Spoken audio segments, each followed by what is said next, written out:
Hey everybody. How's it going? I hope you're doing well this Friday afternoon. It's technically afternoon for me. It's 1 o'clock now.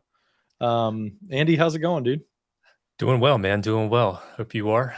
Good. Welcome, everybody. Oh yeah, we barely made it under the wire. I I was out and about grabbing lunch and got back like just in time. Andy was getting nervous, DMing me on Twitter like, "Hey, it's like 4 minutes till we start." You gonna be It's like might be flying solo today. Don't know where John is. right?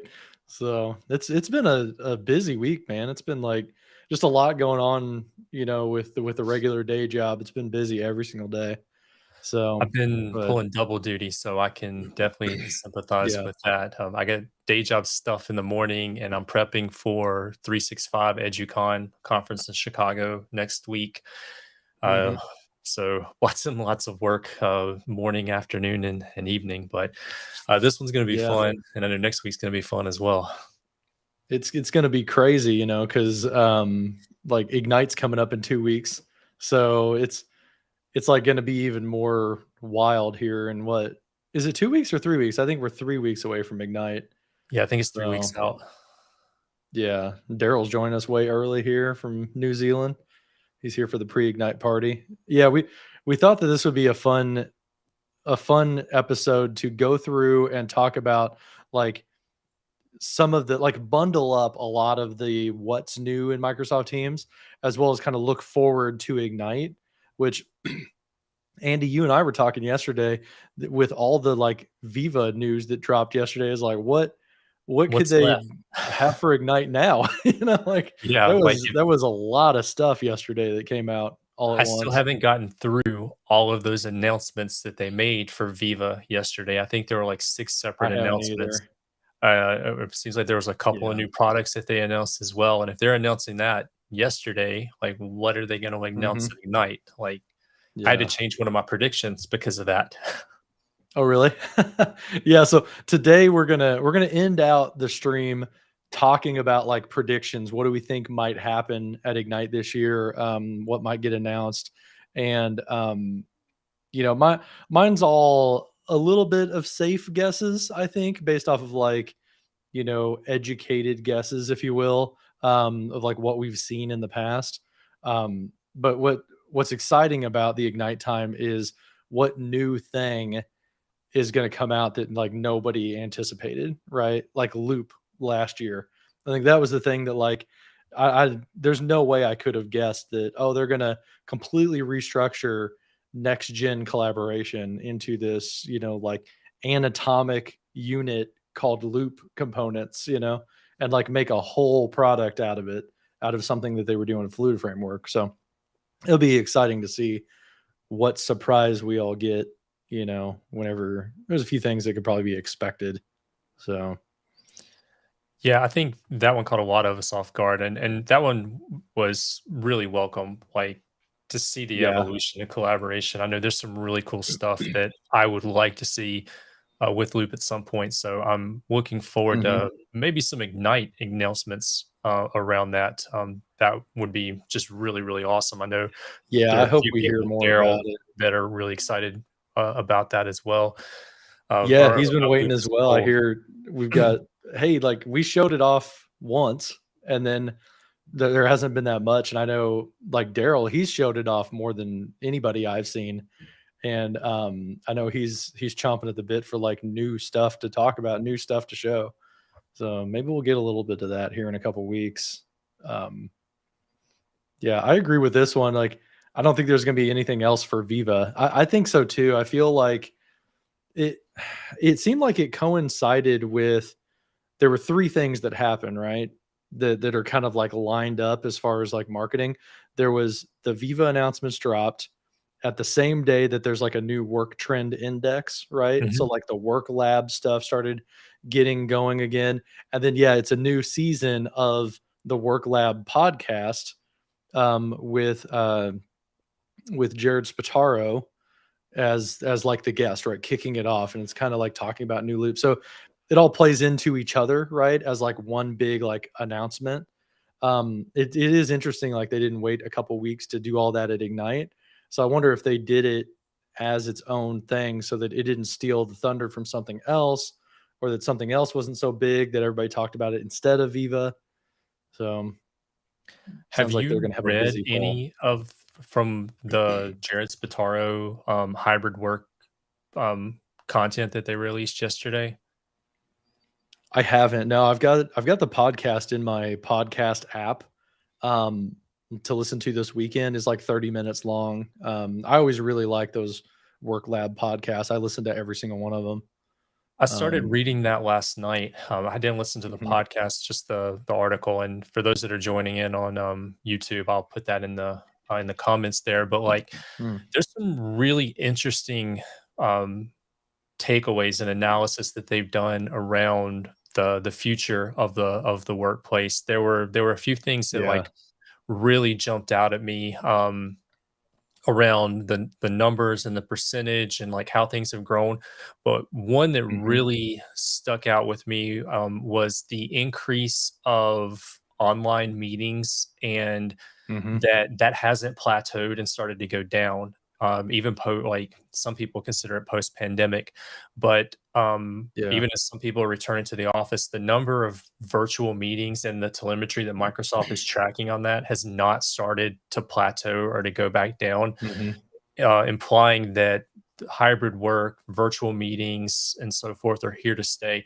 There were some really eye-opening numbers in that. Again, I'll put it in the YouTube mhm. comments. But if you haven't read it, it's really good.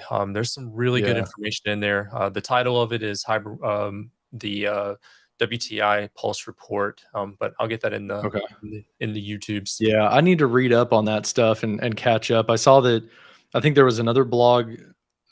A lot of the headlines I saw said that the CEO is talking about this. I don't know if it was like a blog that Satya wrote himself, but it sounded like the sentiment was like hybrid work is here to stay, obviously, but like hybrid, like we're not doing it right, and hopefully like some of this stuff is is supposed to like build a better package around like a more holistic view of hybrid work.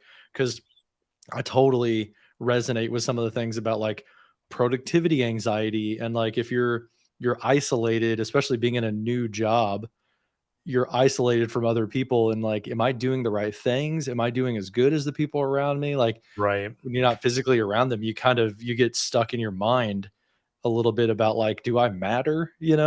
So uh, I think a lot of that will probably resonate really well with me, is just like being in that spot right now in my career. So right. be interesting to read.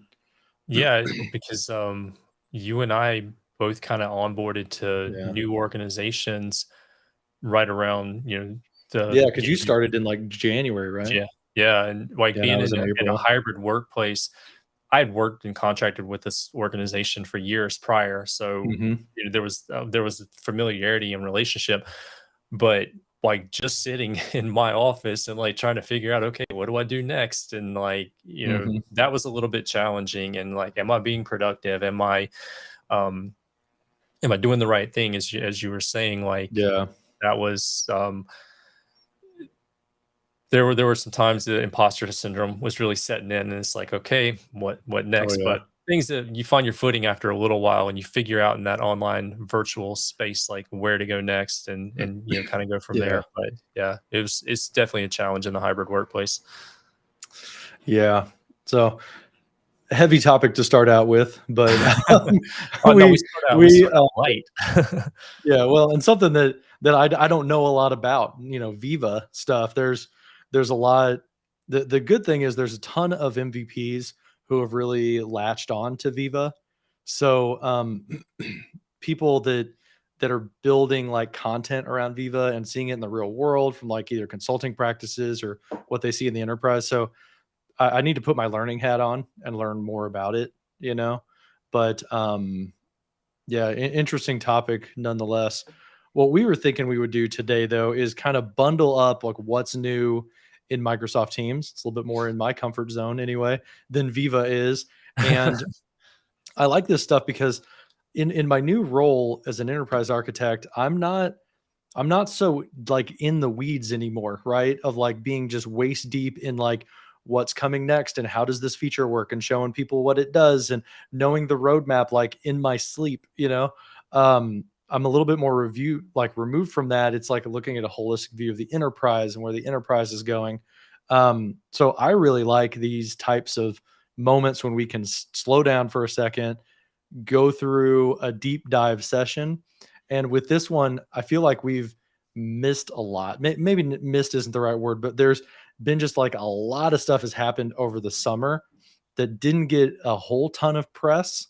So I thought, let's go through just kind of like a demo palooza of what little kind of sub features have come out, improvements on things, things like that, and explore them and demo how they work, you know? Yeah. So that was kind of the idea that we had today. I'm gonna turn off my camera on myself because I keep looking at myself.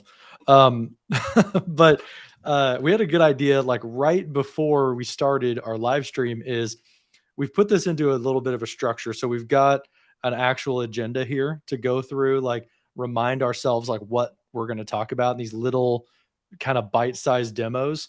Um, and we threw them into some slides so we could follow along and like kind of keep pace. But um, like let's do it in PowerPoint Live. So we're going to do everything in a PowerPoint Live in a Teams meeting today, so that we're in the meeting and we can show you exactly where the buttons are, what they do, all that type of stuff. So I think this is going to be a lot of fun to just go through and see what works. Hopefully everything works. So Yeah, a my lot screen of keeps popping up on incremental my computer. changes that kind of added up to the totality of today's event. We were going through and brainstorming, and I know we just kept coming up with like, oh, there's this one we haven't talked about yet, but none of these have like Mhm. really like the topics we kind of focused in on just prior to this were like, hey, this is something we could spend an hour and a half on easily. And then it's like here we have a whole bunch Mhm. of, I don't want to say lesser features, but the combination I think is gonna make for a really fun little presentation. Yeah. All right. So let's jump on in and just go to the first one, which is like pretty small, but also kind of like a big deal for people who really want it. And that's the idea of pop out content. So you might have seen in your meetings now, and this is rolled out to Ring 4. Like I've seen this in my regular corporate Mhm. environment, which is not like early at all. Um, right here at the top, I guess I'll have to hit this button. You've got this button now called pop out. So at the top, kind of in the middle, but a little bit off to the right hand side, you can click pop out when there's content being shared. And if you click on that, now it's going to show this this separate window. So the content is in its own window and Andy is back here in the background. So that would be my gallery. There's his OBS camera. And this is really nice because like I technically have two screens on this device, even though you only see one of them. But I can put my content over on one side and I could put my gallery over on the other. And I've got this handy little layout tool. It's called Magnet on Mac OS. And now I've got Andy side by side with my content so that I can, go through and I can step through to the next thing, go back, go forward, and I see like a nice gallery. So I could put him over on another window and have my nice big wide screen for my content. Yeah, So for I think me, that's really nice. yeah. For me, where I really like using that is when I'm in a meeting with a Mhm. number of people and they still have their cameras on. So rather than having all the small Yeah. pictures along the top of the gallery view, kind of like if you bring up my screen, kind of Mhm. how I'm seeing it right here. Yeah, it Um, kinda gets a rid of, like, having that ribbon across yeah, the top. Yeah, like what you see right now. yeah, and like I've got a nice big monitor, secondary monitor that I use, but like having Mhm.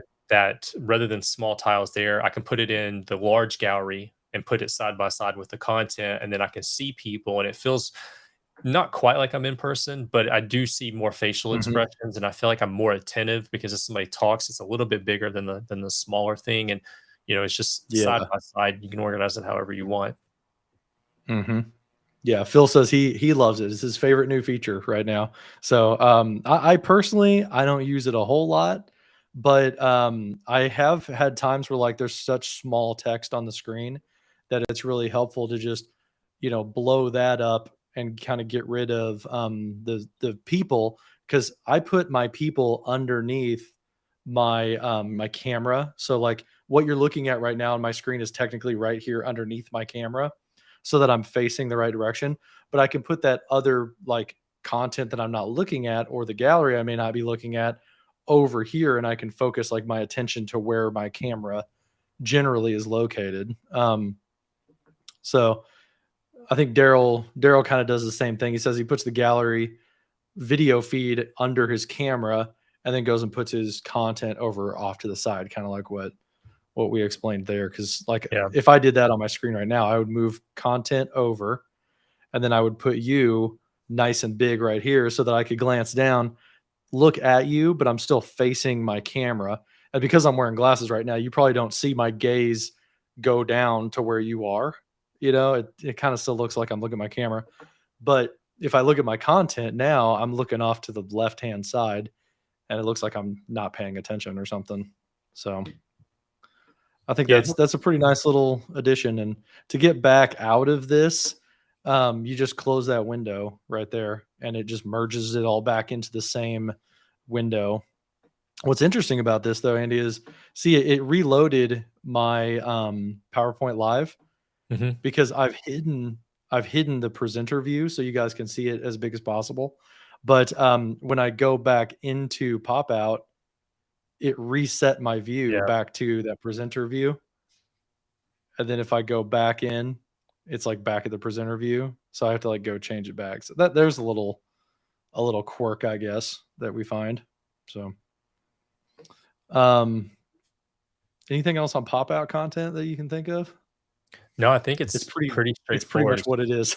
Yeah, but it's just Yeah. one of those things you don't know it's there until you know it's there. I know I saw it in the blogs, Yeah. a couple of months ago when they were talking about it. I'm like, I'll never use that. And then as soon as I saw it in Mhm. a meeting live, I was like, I have to push that button. And then I'm like, oh, that's actually really helpful. I like that. Yeah. Yeah. It's one of those things to be celebrated by a certain niche of people. you know um so meeting Q&A is the next one. Meeting Q&A launched, it was probably June or July, I think, is whenever it like actually hit general availability. But this is out now. You saw like the preview of it in it was right around the Ignite timeframe. They announced it. They said it was coming in preview by the end of the year. I think it was like November or December when it actually came out in preview, and it was as a separate meeting application. Now, when it has hit GA, they've rolled it into the meeting options. So that's an important thing to call out. Is it used to be you had to go up here to apps, and you had to click on apps, and then you would like scroll through and you would find something called Q&A. That's not where it's located anymore. Now it is in your meeting options. So instead, you're going to go to more right here, and then you're going to go to your meeting options, like the third item down. Click on that, and then I can turn on Q&A for this particular meeting. It helps if I click on the menu item. So down here near the bottom, there's your enable Q&A. Flip that switch on, and then go ahead and hit save. And now we're going to see a Q&A button shows up right there. There it is, up at the top. So I I don't know how you feel about this, Andy. I personally kind of view I liked it as a meeting app myself. I know most of the feedback I heard during like kind of the early like let's look at it in tap meetings, most people were saying like I, I wanted in meeting options because that's where the options are. I saw it as like it's something you're adding to your meeting, you're bolting it on, kind of Right. like polls. So I liked it as a meeting app. I think it's a little bit more hidden and lost. I'd be curious to see what you think and what our viewers think about that, if they prefer one or the other.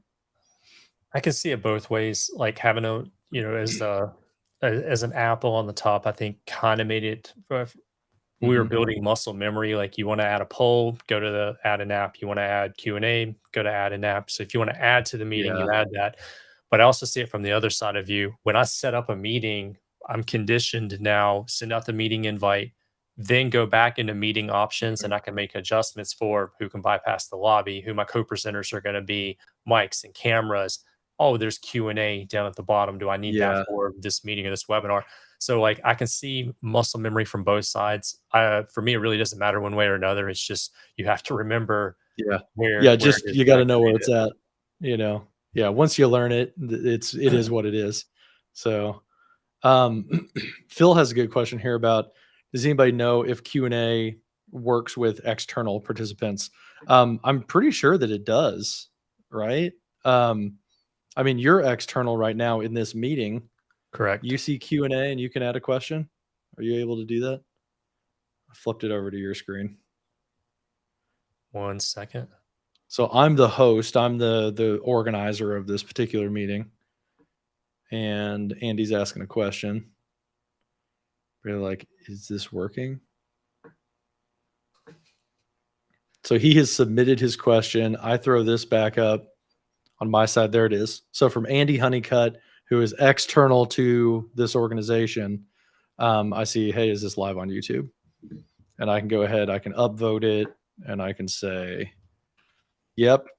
And there's 10 people watching right now. So we do that. I can go in, I can mark that as a correct answer. So Andy or Phil, it does look like it does work. At least this isn't technically in public preview right now. So, I mean, maybe, but I think this has been out since like June or July. So I would expect that this It, is the experience that you'll have. so it went So live July of 2022, according to the roadmap. July. Okay. Yeah, I guessed correctly. Um, one thing to call out here that I like about Q&A versus like the live meeting question and answer. This one, which is backed by Yammer, that's kind of the engine behind here of it. Like you don't need Yammer. The person doesn't have to be licensed for Yammer. It's not in Yammer, but it's powered by the technology of Yammer. And one thing that we inherit by doing that is we have the ability to mark something as the best answer. So that's something that I really like about it, as well as having more diverse reactions. So you'll notice that like these are the reactions that you see in Yammer, right? Oh, and I can't like scroll up and see it.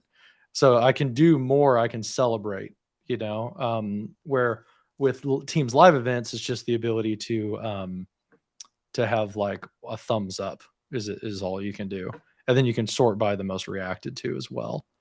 I think we can do that up here, right? Um, You might need a I couple. don't see the sorting. Yeah, you might need a couple questions, I guess, to be able to see it. Um, the the settings though, this is important to call out. If I open it back up, these settings, you also have um, a little bit more power now in what you can do in the Q&A. So when you open this up, you can turn on asking new questions. That's kind of like in a Teams live event, used to enable questions or disable it.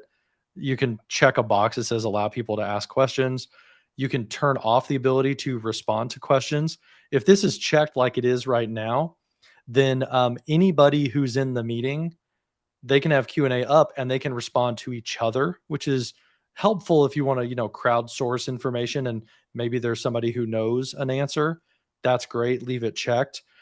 If you're in like a town hall scenario or like, something where you want a little bit more moderation on it, then you could uncheck that. Now only the person who's a presenter has the ability to respond to that question. You could turn on and off anonymous questions so that somebody could ask something in a safe, anonymous environment. Maybe you're talking about like mental health or something like that. You want to leave anonymous on. And then at the bottom, this is the ability to moderate a attendee conversation. And if I turn that on, then now you see this new tab popped up at the top. So now you have something that's published or in review. So if Andy were to add a new question, it would go into this like little queued up area where we could review the question first and decide if we want to publish it to everybody or not. So you have a lot more control over that. I agree with the defaults. Like if you're in a meeting, it's supposed to be interactive and it's supposed to be, like an open environment. So like post anonymously, that's default turned off. Everybody knows who's asking a question and you don't have moderation by default. So you can elevate up to a more, prescriptive environment, but out of the box, you're just a Q&A in a meeting, it's simple. So, I do like the um, moderation though for using Teams webinars as a town hall based event. That mhm. way my team can gather a whole bunch of questions, and then we can softball some questions to the leadership who happens to be answering at that particular time. So the moderation, I Mhm. think, definitely has a use case. I'm glad that it's there, and we have the Especially, ability yeah, to review and if dismiss. you have like a presenter who gets distracted by Yeah. them coming in and you don't want you want to hold the questions till the end, go ahead, leave Q&A open, moderate it though so that people aren't distracted from the message, and then you can do Q&A, you can just dump them all at the end. So, yeah, I see that I especially in like an educational environment maybe. Yeah. I also Yeah. like that it's not just Q&A. I posted specifically in there, the one you're highlighting right now, there's discussion as well. So from the Mhm. drop down, when you ask a question, there's a drop down to the right, Yeah. you can say discussion. Mhm. And so you can start a discussion, not that I'm asking a question, but like I want to facilitate discussion around, this particular topic and get more Mhm. in-depth feedback and engagement from users. And tying into one of the comments I think yeah, Daryl made. There's threaded replies, so you can Uh-huh. reply to the main topic, and then you can reply to the topics underneath it, or the replies underneath it. Yep. I think that's really great for those Exactly. discussions. It's it's like, it's a very, like, community type of feature, right? Mhm. Because as the question here, like, you can reply to somebody else's question, and there can be threads like Daryl pointed out, that's awesome. So, I think that's really cool. Yeah, as Daryl says here, it builds on that natural conversation because you can have a back and forth between people in the meeting, and it's not like the chat where it's just flat. You can right click and you can reply to a specific chat message, but then like it doesn't create like its own kind of like containerized area. Q&A, I really like that each one of these is a self-contained unit, you know? I think that's a nice way to organize a chat, especially when you have a lot of people in a meeting. So, And they've also, like, if you drill into it just a little bit, when you go to like mhm, type your response, there is an ellipsis, and you can do some interesting things. You can do bold, you can mhm. do italics, you can do an ordered list, you can do an unordered Oh, list. yeah. Yeah, if I start typing in here, then I can say, "Hey, this is neat," and then drop that down. I can add a link. I could do lists even, Um, the only thing that's missing here, which probably, like, would break everything, is a loop component. Like, add a loop component in there. But then you'd end up with, like, Phil's problem about, like, well, but can an external person do a loop? No, they can't, so that breaks Q&A. So, I see why maybe that's not there, but maybe that's where it's headed, who knows? So, And before you go away from that, go back to one of the yeah. responses on the meatball menu in the upper right hand corner. Uh-huh. So there's your Yeah. pin conversation, but also close So I can conversation. delete, close conversation, pin, do all that cool stuff. Yeah. Yeah, this is nice. I have not to be honest, I have not seen anyone use this yet in my day job. In my regular corporate job, I haven't seen anybody use it yet. So, I need to kinda drive a little bit internally like, "Hey, we should try out this feature," especially if we're doing like, it's not technically a town hall, so it's not a live event, but it's like a top of mind type of thing. There's a few leaders who do like a team's top of mind. Here's what's on the director's mind for the past 2 weeks, and I would maybe recommend like, "Hey, turn on Q&A. Let's try that out, see how it goes." So maybe somebody from that team's watching this in the future and be like, "Hey, we're And gonna do that." interestingly enough, So I'm on the complete opposite of that spectrum. I've done a number of office mhm, hours and trainings on this week because we have people that are actually implementing it, and they wanted to test a couple of things before they roll it out to some larger mhm, meetings coming up in the next few weeks. So my organization, people are actively using it. They're seeking it out to actively use it. uh-huh, yeah. Daryl has a question here, like, how many meetings have I attended recently where they're still looking for questions in the stream of chat? Um, they're a little bit like I think the chat gets ignored a lot, to be honest, where somebody will put a question in there and the person who's running the meeting doesn't see it. They're not aware of it. And somebody else comes in and says, "Hey, Tiffany had a great question on the chat. What do you think about this thing? They have to like remind the person of the question. So there's a little bit of that in a lot of like our other meetings, like Microsoft community type meetings where there's like a ton of people in and they're all doing like, hey from Germany, hey from Australia, and it's like just this huge flood, which is it's fun. I like seeing where everybody's like coming from and it's like this global audience. But when somebody asks a question in that string of chat, yeah, you got the Microsoft person just scrolling through the chat trying to find a question that pops out. Separating that, I think, is a good structural thing to do. I think we all just kind of need a little bit more practice in remembering to do it. And it needs to work very reliably because otherwise, if somebody puts it in there and then you have like a guest problem or somebody doesn't see it, then that'll be the last time they use it. So it's got to be reliable too. But It can I get just a got to remember that it's there.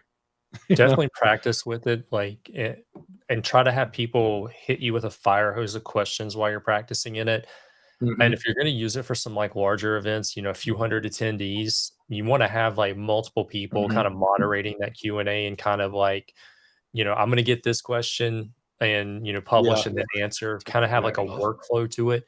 My first Yeah. experience, like, really using Q&A was actually at, Microsoft Ignite when they announced the webinars. I was doing the, MVP support for that session and, answering questions Yeah. during the live event, and, man, it was a fire hose, and, like, figuring out, like, who was gonna publish, like, which question and respond to it was just Yeah. kind Who of was going to take what? I was on one of those sessions too. yeah. I think you took one, I took the other Yeah. as like the ask the experts type person. Those are Yeah. fun. I really like doing them, but man, it's interesting to see just It was like the flood coming stressful. in, Yeah. Yeah. So, So get some practice um, with it. Like have, just within your team, yeah. get 10 people to join in the meeting and have five of you moderating and five of you just rapid fire Mhm. asking questions and like responding so you can kind of get used to how the UI works and and the workflow associated with it. Publish, respond, pin to top, and really make sure that you Yeah. build in that that foundation with it. Yeah. I think the last thing to cover with this feature before we move on is what happens after the Q&A is over. This is a great question. Can you add to it? Can you respond to it? Because that's kind of one of the Yammer superpowers, right? Is if you do a live event in Yammer, the Q&A is in that Yammer community. So if somebody asks a question because they watched it in another time zone 6 hours later, it's a Yammer post so the person can respond to it. It's wonderful because you're breaking out of that time zone constraint. So what happens in a meeting if it's live? If it's a live Q&A, but afterwards can I follow up? So I think maybe a good way to explore this, Andy, is let's go ahead and end this meeting and then we'll see what the tab looks like in here. So I'm going to go ahead and just kick Andy out. I'm going to kill our meeting and then let's bring up the team's interface here.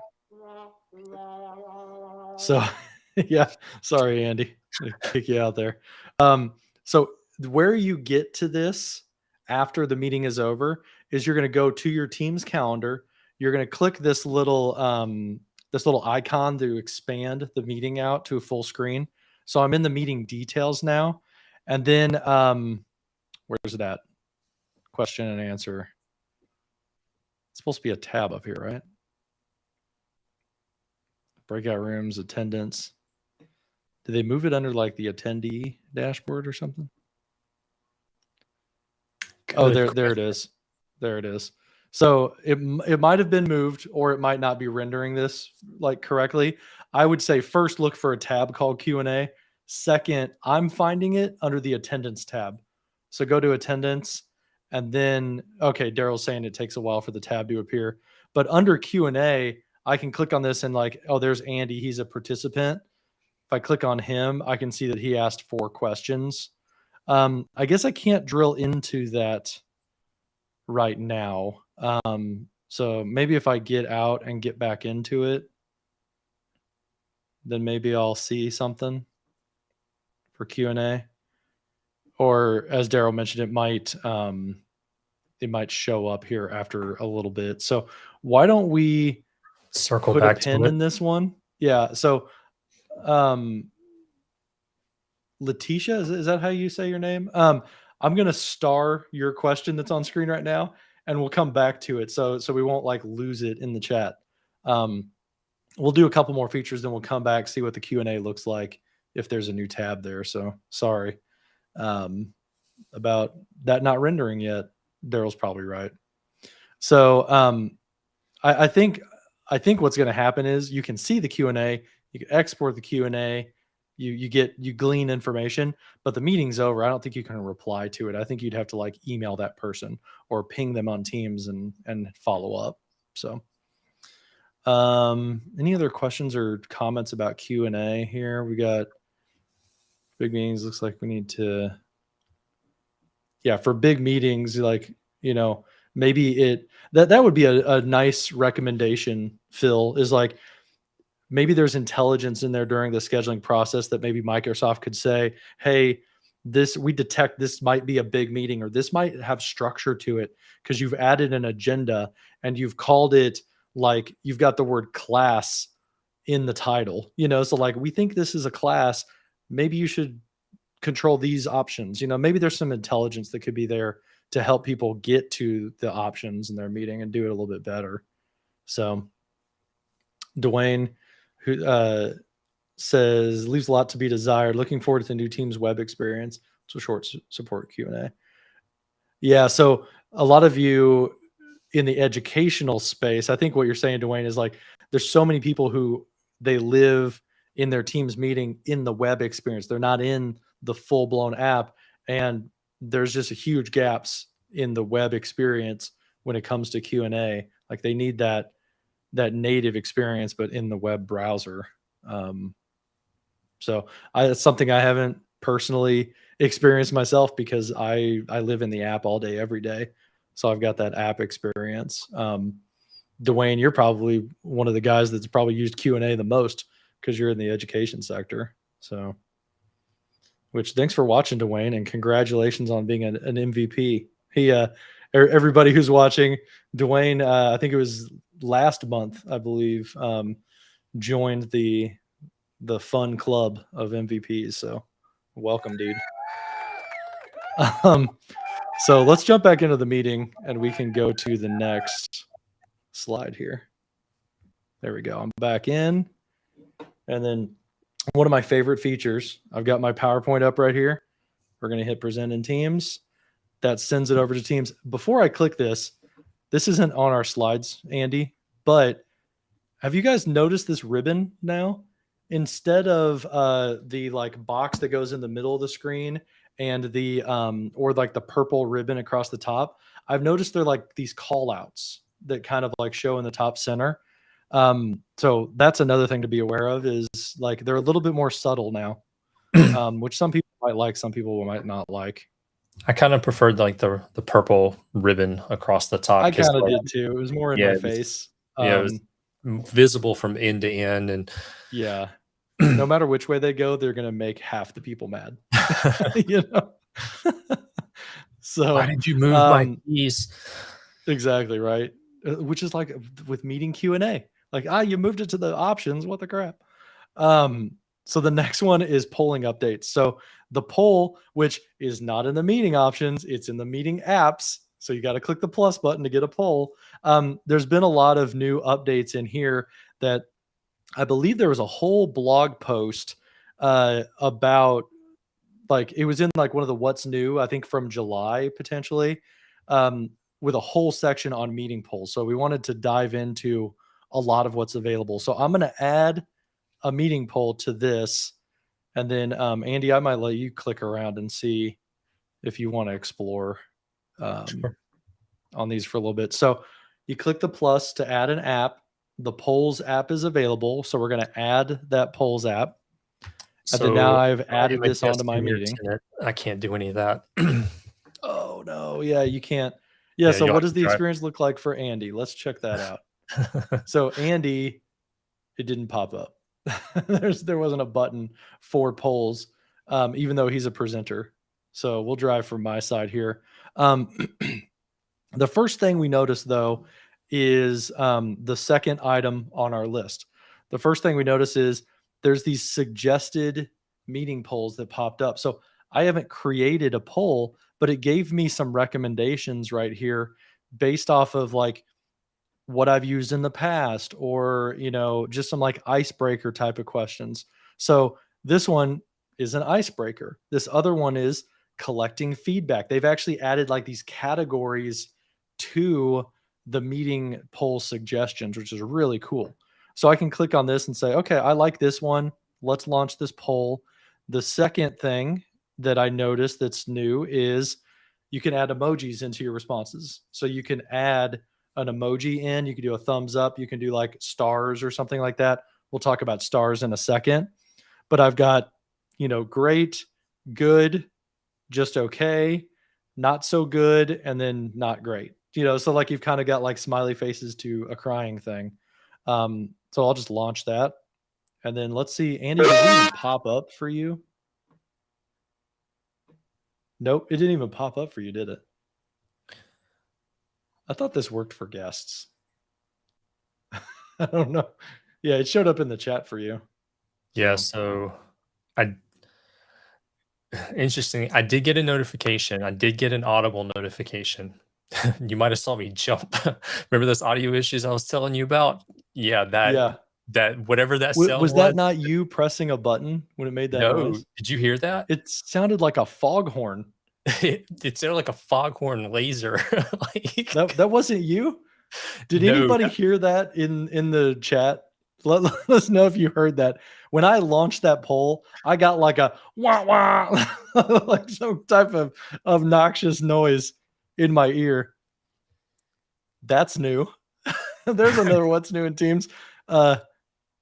Okay, so I'm gonna edit this thing and say crazy audible notification. That's new to polls and Teams. Yeah, I'm gonna launch another one. So if I want more suggested polls, the way you can do that is this little light bulb shows up for you. So if you want to, I'm not showing my screen. If you want to get another like, icebreaker, you can click on that little light bulb right there and it's going to give me a bunch more suggestions again. So I can collect feedback, I can do like a ranking. So I'm going to do a rating one because this is the first bullet on our list is I can do now a star rating if I want to. I can control like, a 4 out of 5 stars, 3 out of 5 stars. So I'm going to do that. And then we're going to look at like what's available to us. You've got either 5 levels or I expected to see like 5 to 10, but on this it's a star rating. So I can have 2 stars, I can have 3 stars, 4 stars, or 5 stars. One thing I've seen in this is just an aside. One thing I've seen with like people who are making polls, if you're like a person who makes surveys, I've heard a recommendation to do an even number of star rating so that people can't just ride the middle of the road. They've got to pick favorable or unfavorable. Like they've got to make a choice. So that's a recommendation. You might try 4 stars, see what happens. I believe if you go to number now, I can still only do 5. So I was wondering like, can I get 10? Because I thought it used to be like you could have 10 if it was a number.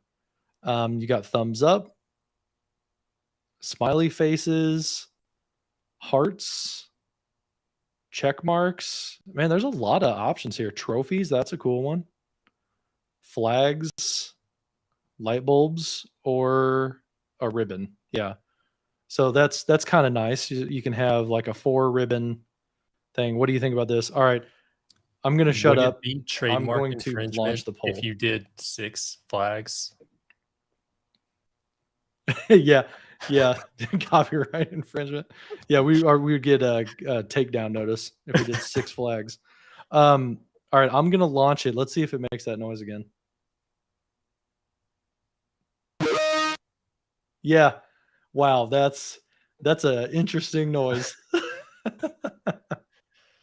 Yeah, I don't think you guys heard that on the chat because we're not piping our system audio through. But I don't think that is the out of the box experience. I don't think Microsoft programmed that in there. I think there might be an issue with the audio plugin with my Teams it instance. sounds like you ran into something in a video game and like Mario turned into little Mario again. I hit a Goomba. Oh, Daryl says they hear it. It sounded like a guitar riff. So it went through into this meeting. Wow. My mind is blown right now. I don't even know what to say. That's not the out of the box Yeah. sound. You shouldn't be experiencing that. I've been troubleshooting with Microsoft this week to try to fix that. Yeah, not quite Mentimeter, but they're heading the right direction. It's getting better. Okay, yeah, they definitely heard it. Yep, I heard it. Sorry, I'm behind on the chat. Dwayne says it's a lot of fun to do rating polls in large meetings. Yeah, I think that's really cool. I really like the addition of ratings. I think that's something that could really help you get the pulse. I was really excited early in the year when word cloud support came out. So word cloud's been with us for a while, and Daryl's question is does it have emojis in it? So we might try that, Andy. There's only 2 of us, but I wonder if we could do an open-ended question, throw some emojis in there, and see if the emojis show up. I think they probably are. Phil hates this. He says, please, no more emojis. But then put 3 emojis in his response. So I'm going to make a new poll. We're going to do a word cloud. And we're going to be does emojis work in word clouds? And I'm terrible at English. Do emojis work? Launch it. There's that noise. So I have a special button on my Stream Deck, Andy. I don't know if you've ever seen this. There's some special key stroke that you can do to get the emoji keyboard to pop up in Mac OS.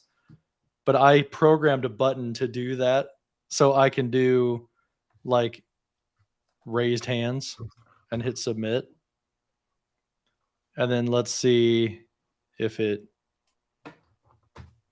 that's enough. I imagine you probably have to get Allow me more to responses introduce you before it starts to building the cloud. my Stream Deck emoji button. What's that one?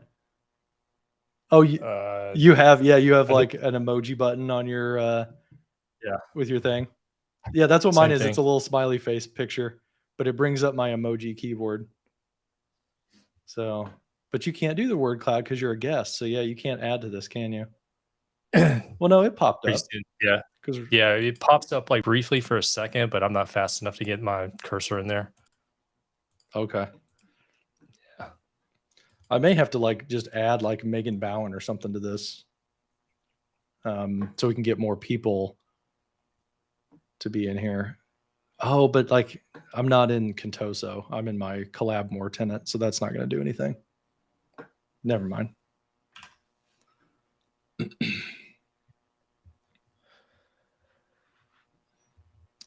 So I think, oh wow, we're getting spammed by somebody. Block user on YouTube. Adult dating website. Block user on YouTube. Okay. There we go. It reloaded the page. Oh, I lost my whole chat. So I accidentally lost my chat, guys. It went black. It went to blank for me. So there was a lot of talk though about hearing the sound that popped in. The responses though, I'm not seeing the word cloud get built yet. If I add a response in, okay, so that it started building the word cloud for the word great in there. So I guess the answer, Daryl, is it doesn't show emojis. I guess they don't render inside of the word cloud. So here's a response. Okay, yeah, no emojis in word cloud from Michelle. Okay, that settles it. Microsoft says so. And then just a follow-up. Did we really put noise in there? There is a noise. It is Yeah. not the noise that is coming through this presentation, but there is a noise that, does pop up Yeah. I'm with hearing it. like a guitar riff. Somebody mentioned that it sounded like a guitar riff. Yeah. He's gonna mention that to the product manager. Like, It what is really that, sounds like, to me like a laser raging and a guitar? foghorn mixed together. Yeah. Yeah, that was I mean, it's a fun noise. It definitely gets attention, like boom, poll, everybody answer this. So, If you weren't paying attention in the um, meeting up to that point, you will be afterward. yeah, we're getting too popular. Somebody started like spamming the chat. That's not great. Um, which is fine. It's the first honk of a Claxton horn. What is that? Is that some kind of New Zealand type of horn that doesn't exist outside of outside of New Zealand? I've never heard of a Claxton horn. Maybe I'm just not traveled. Vuvuzela. I've heard of those. There was a guy. Here's a fun story. At Cerner, we used to have these town halls, and they were in like the soccer stadium, and they handed out those vuvuzelas to everybody, and then people were like blowing them and being like really stupid. Well, when the CEO was on there, one of the people who was like in the food vending area like came out and just ripped on that thing right in the middle and interrupted the CEO during the town hall. And he disappeared. He was never heard from again. So yeah. All right. Anything else about polls that you guys can think of? We talked about word clouds and ratings. You can pre-create the polls I tab. was about So to mention that. that's Yeah. something that you might want to look at is in your meeting, because it's a meeting app. You would go here and you would hit the plus button in your meeting details, and then you could browse your apps. The polls is right there. So you could create your tab, add your meeting polls, and kind of pre-stage everything the way you want it to be. And then that way, when it comes time for your meeting, you're just launching a poll. You're not creating the poll in the middle of the meeting. So, but okay. What else was about meeting polls? Delegating responsibility. I can't really demo that in here, but you should know that like the presenters in a meeting are the ones who are able to oh, there's more of those people block, and I'm gonna add to block list on Restream. There we go. I think I cleaned that up. But you can I'm like off my thought. You can delegate the responsibility to other presenters. So anybody who's a presenter can edit meeting polls. That's correct, right, Andy? If they're a presenter, they can add and look at the polls. If they're an attendee, they have, they only see the polls when they're launched, right? I think so. Yeah, because there's no settings in here for like who to delegate it to. I'm like 90% sure that that delegation is based off of if the person is a presenter right here. So, and not an attendee. So again, use your meeting options. It's important for you to separate your presenters from your attendees so that you don't have chaos with your meeting polls. It's another reason why you want that structure. So moving on, because I have a hard stop in an hour and 3 minutes. We've got the meeting roles. There's a new meeting role available in your team's meetings, and that is the co-organizer. So, we've always had the organizer, the person who makes the meeting. We've had presenters, which usually by default, everybody in the meeting is a presenter.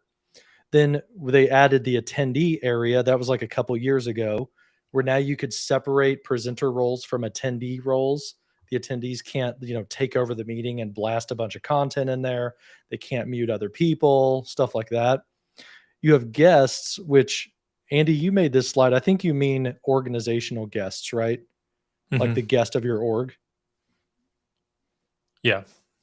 Okay. Yeah, so that's a person in the meeting. It's not a separate called out role. So you can't like assign somebody a guest role. But if they're a guest, they have certain permissions, right? In a normal meeting, they can chat, they can respond to things, they can do Q&A. We've proved that. But They don't have the ability, if like this is a channel based meeting and they haven't switched their tenant, they're not going to see the chat. There's all these nuances with if you're a guest in the tenant and you go to attend a meeting. Um, but the fifth one, the latest role available to us in Teams meetings is now the co-organizer role.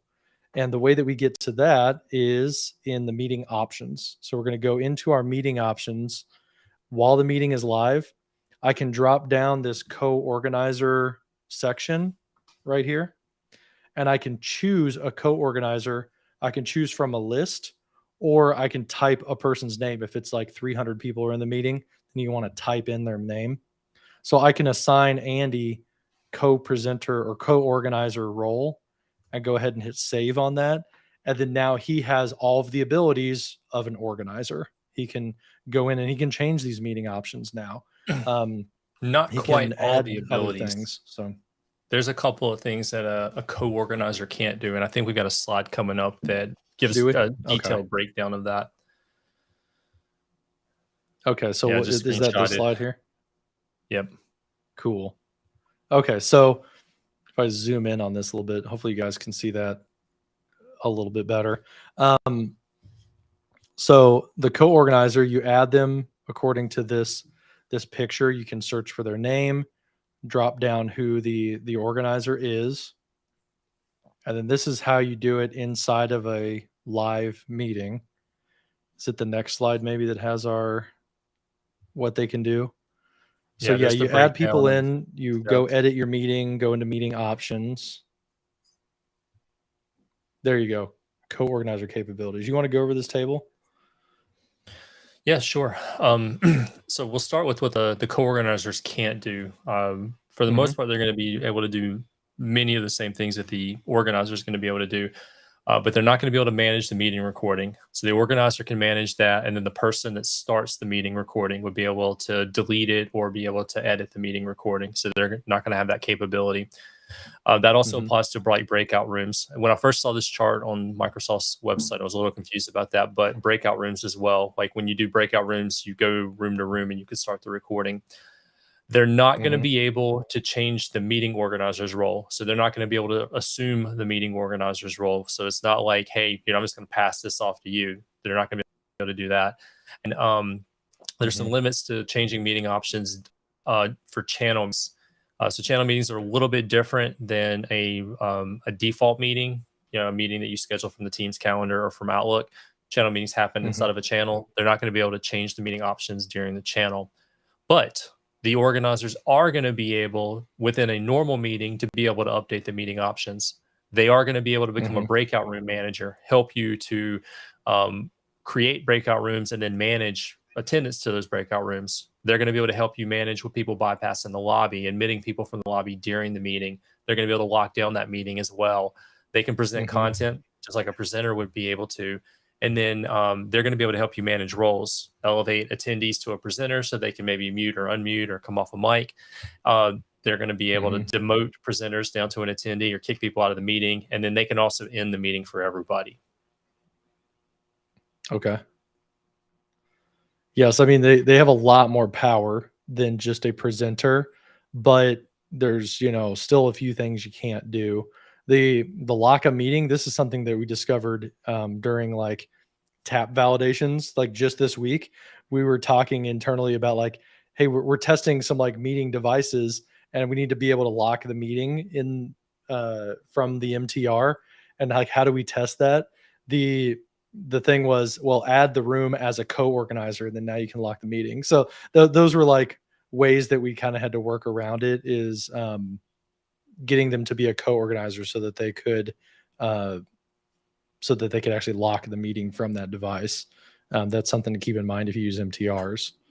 So, yeah, I'm curious, Phil, what you meant in your question as well, or your comment, like that it doesn't fix the shared mailbox issue. Michelle was asking like if you want to explain what you mean about that. I I know there's a lot of use cases. A lot of people want to use shared mailboxes to send a meeting from a shared mailbox, like as a community, right? Send it out to people so that like their name is like not shown. Um, but I know that that's like something you definitely want to stay away from. you know, in a Microsoft Teams environment. Like Microsoft doesn't want you trying to do that because it causes all kinds of craziness with like where the meeting recording is, who owns it, all that type of stuff. So Hey, I'm gonna bring my screen to the forefront real quick. yeah, man. There you So go. if you notice on mine, it gives me Hmm. the new message bar. You're a co-organizer. So if you do make somebody a co-organizer, especially during the meeting, it will Okay. pop up and give them that It put the notification. flag for you. Okay. Yeah. Nice. Cool. Any other questions about co-organizer capabilities? I think that's the last slide on that one. Yeah. So Phil says people can create meetings from a shared mailbox, then the shared mailbox is the organizer. So they lose functionality for the organizer role. Yeah, you'd have to Phil, like it'd have to be like a interactive user, that shared mailbox, you know, because like you'd have to go in to like a private edge session or something, right? Log in as that mailbox and then like go into the meeting options and add the person as a co-organizer. Like it just you lose functionality because like this faceless non-human is the organizer and has all the rights, you know. It causes craziness to happen. So all right, the next one is live transcription from the web. So this is something that I know people have been asking about for a long time. I believe this came out in July. Is that right? I think it was a July timeframe where now you can turn on your live captions from the web browser experience. So if I leave this meeting here, I'm going to leave it and I'm going to open it up the from the web browser instead. So I'm going to copy this and then we're going to go into Edge right here, paste that in, and I'm going to not open in the app. I'm going to open in the browser and we'll be able to join. So Andy, I think if you unmute your microphone, then we'll be able to have captions show up. So we're joining this meeting. I'm going to go ahead and do computer audio and I'm going to use my AirPods, my microphone, and I'm going to join it. So we've got the meeting live now. That's great. And if I go over to the more options, you'll see that like at the top, oh, I was not showing my screen. You'll see at the top here, you have the ribbon, the control panel, the control bar is up at the top, just like you have in the web app. It's no longer like floating at the bottom. But if I open that up, I can turn on live captions now, say, hey, this is in English, and I'll confirm that. And then here in a second, I should see the live captions start popping up. There they go. So it's recognize what I say through my microphone, and it's in a web browser experience. If I start recording this meeting, oh, I can't record. I wonder why I can't record. I wonder if I have that turned off for this account because this is like a different account that I'm using to get in here. But transcription should work as well. You can now turn on transcription, see that from the little side pane. Like you'd see transcript up the top, you could see it across the right-hand side. So Now, what happens if I start talking during the meeting? And I think we are able to see now that it has identified that I'm talking and is picking up my audio, converting that to a live transcription inside of the web experience. yep.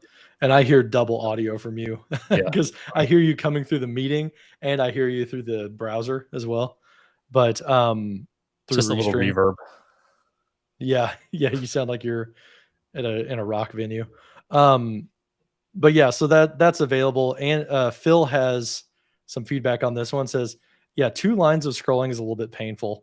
I agree. It would be nice if I could like click in here and scroll back.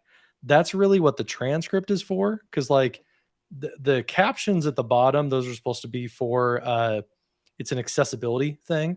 And I believe the standard, at least whenever I'm watching like TV and I turn on closed captions, because dude, I turn on closed captions probably 90% of the time when I'm watching TV because my children are extremely loud and talk over each other. So we basically have to like read our TV whenever we're watching. But it's always showing just 2 lines on my closed captioning. So I don't know if that's like an industry standard maybe or something, but I know that it's 2 lines when it comes to like I'm broadcasting on television. So maybe they just match that. But Phil, to your point, if somebody just turns on transcript, then you would get like it over on the side right there instead. Dang, and that like adult website thing just did it again. Add to block list.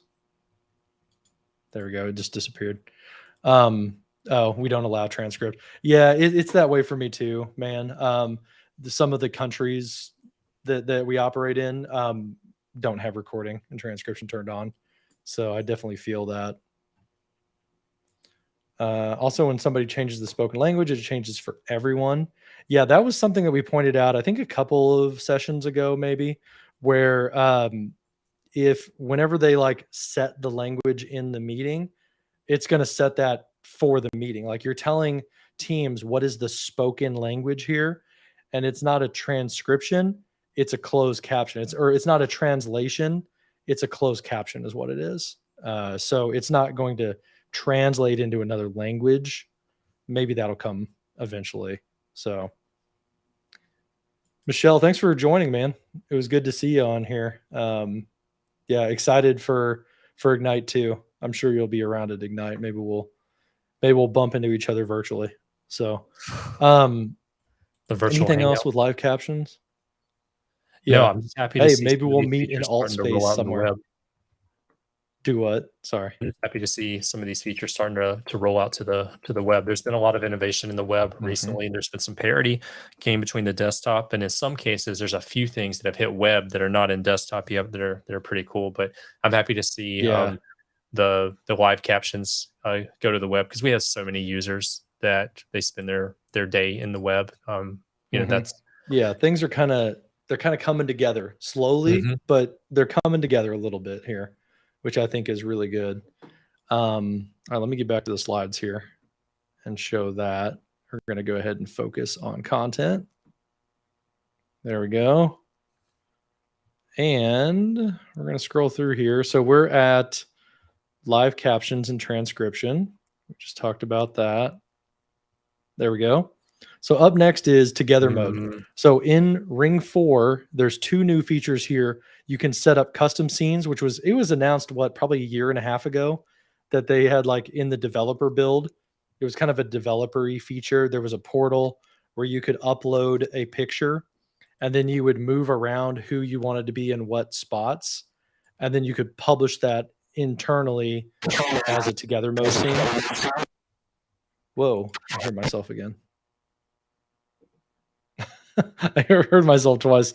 But another thing that's available in Ring 4 now is being able to assign seats. I'm not sure if I will be able to do this or not, Andy, but if I turn on together mode, then now what I can do is, yeah, down here at the bottom, you can assign seats right here at the bottom.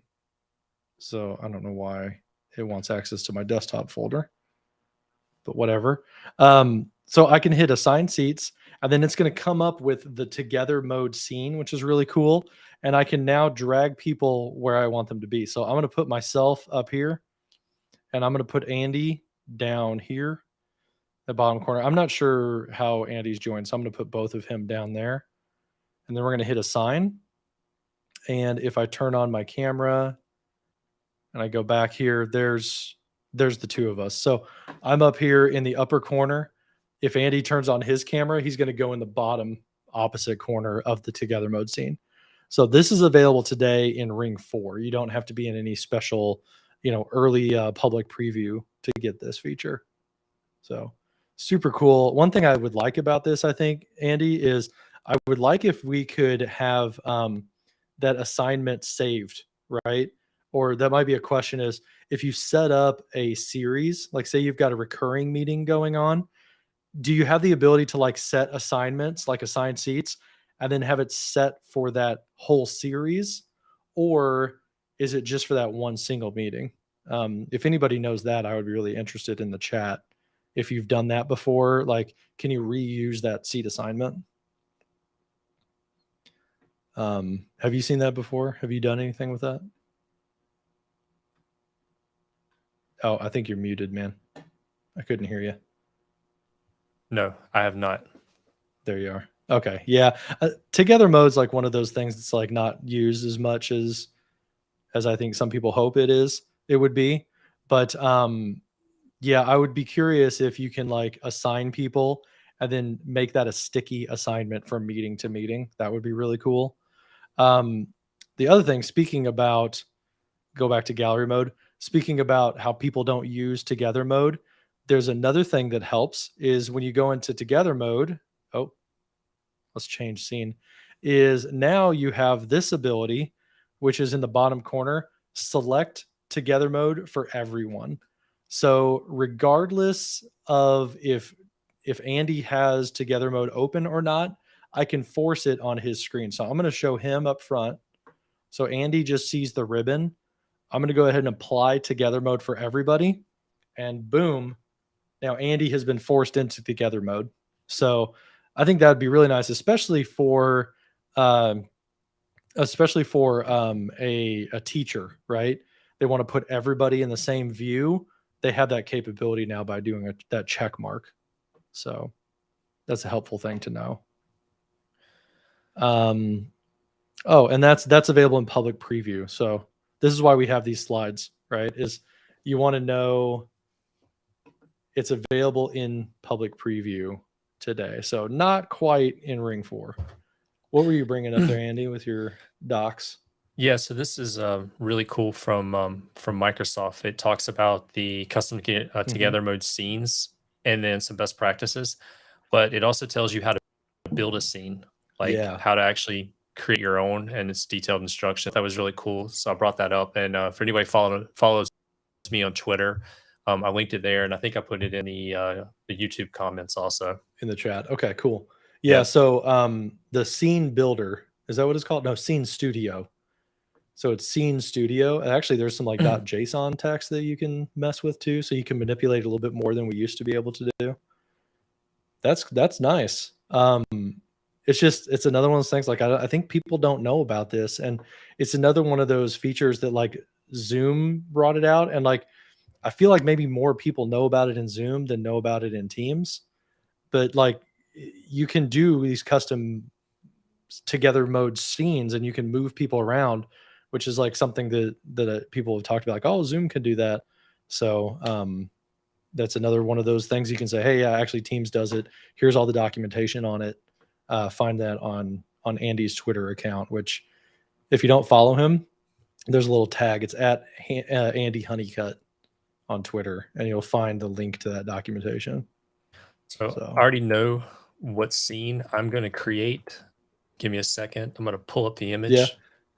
Yeah. I did a bunch when it first came out in preview. I did a bunch, and I was like flooding Twitter with them. I think Jeff Teeper responded to one of them because I did the Muppets. That was easy. I also did. I think my favorite one was I did the Magic School Bus background. It was like a picture of the Magic School Bus, and I put everybody in the windows of the school bus. I like that one. You can put everybody's face in an Iron Man suit. Yes. Our together mode scene is going to be the Iron Man Hall of Armor. Nice.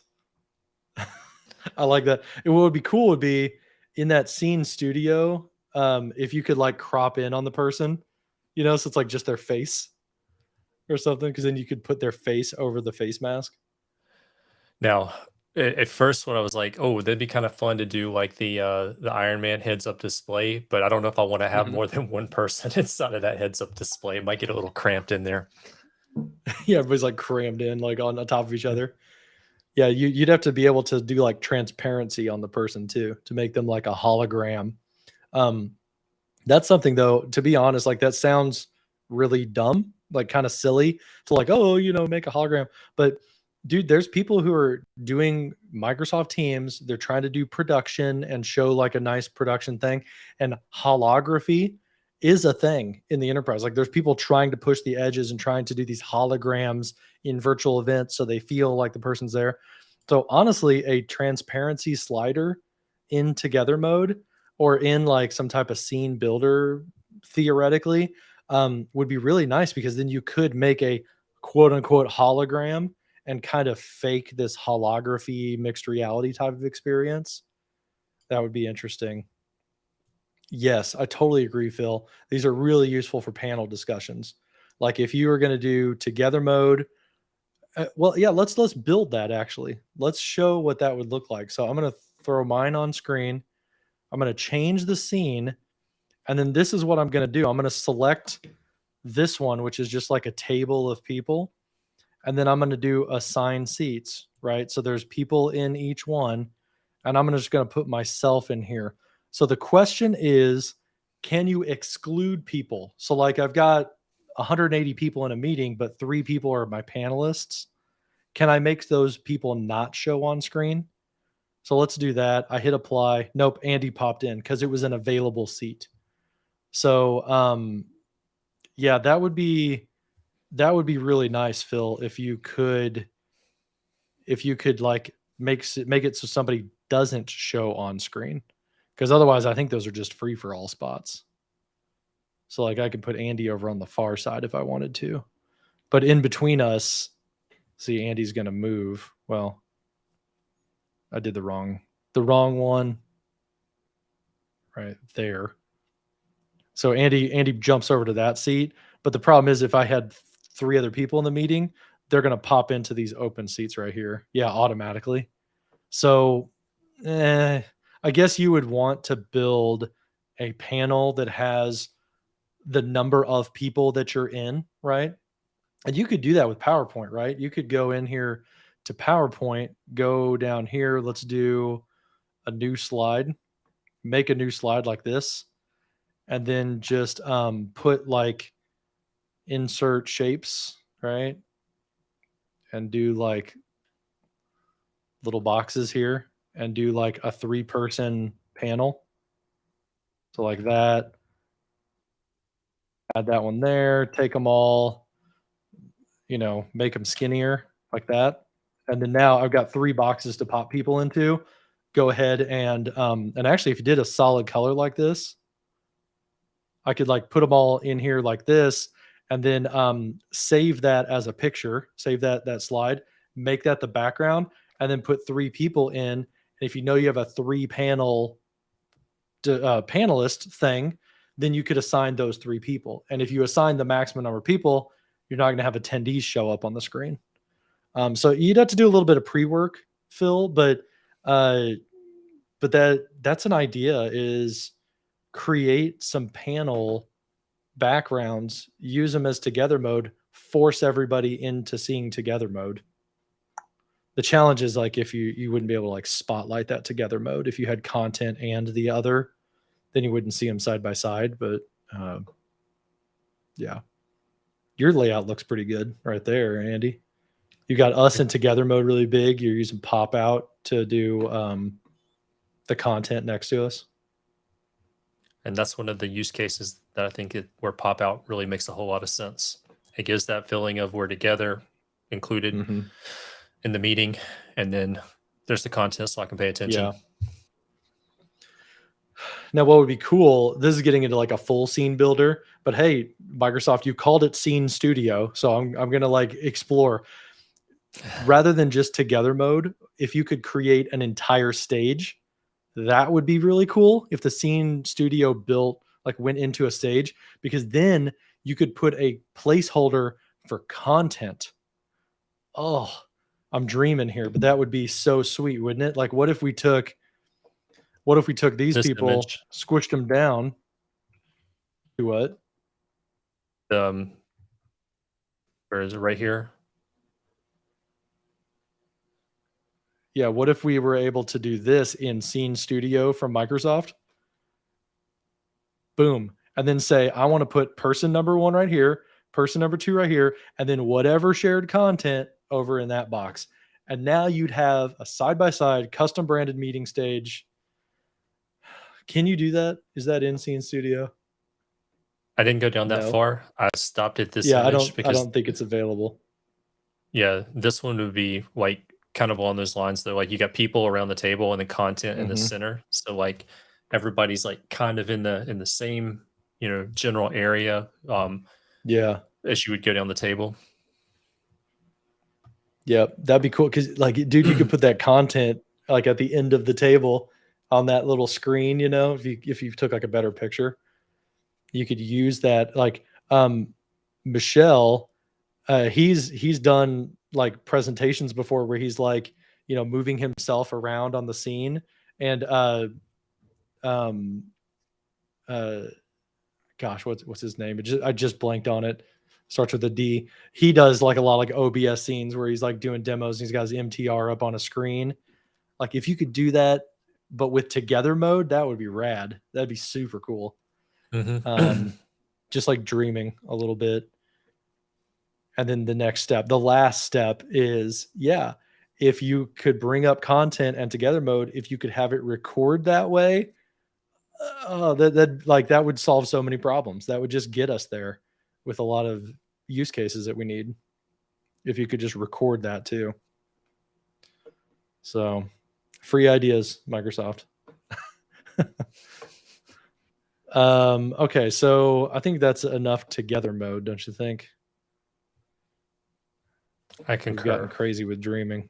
Okay, so there's together mode. We've got the custom stuff, presenter modes. So there's a few new presenter modes available. There's the standout mode, which is this larger mode where the person's in the bottom corner.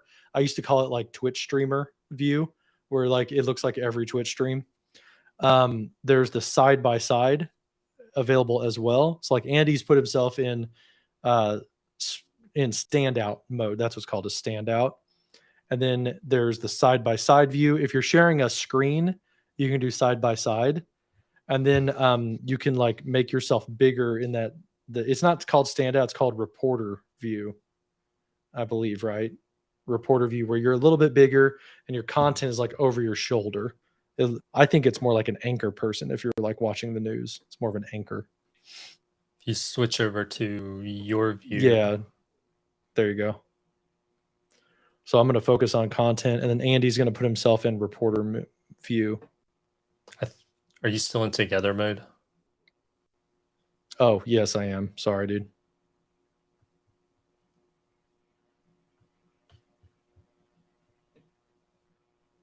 Is your camera on? Mm-hmm. Yeah, I got the screen here. Oh, I don't know why I'm not seeing it. Let me try it again. So there's the side by side view. So Andy's going to turn it back on. You're in together mode right now. I might have messed it up by forcing together mode on people. Yep, now I see the proper view. Okay, Yeah. so there's side by side. And you can change the background to a different background if you want to. And this, what Andy's doing right now, this is a new feature in that presenter view. Is I'm going to show your screen. You can decide what side of the screen you're going to be on. So you can flip flop how you want to be laid out, and you can make yourself bigger or smaller now.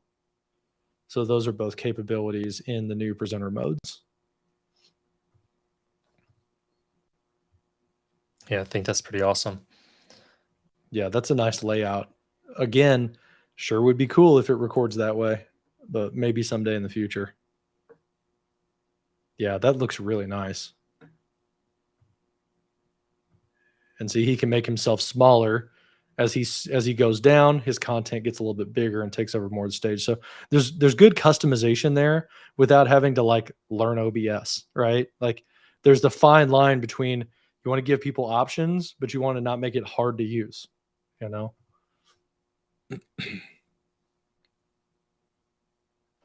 There you go. Yeah, and it cut you out nicely.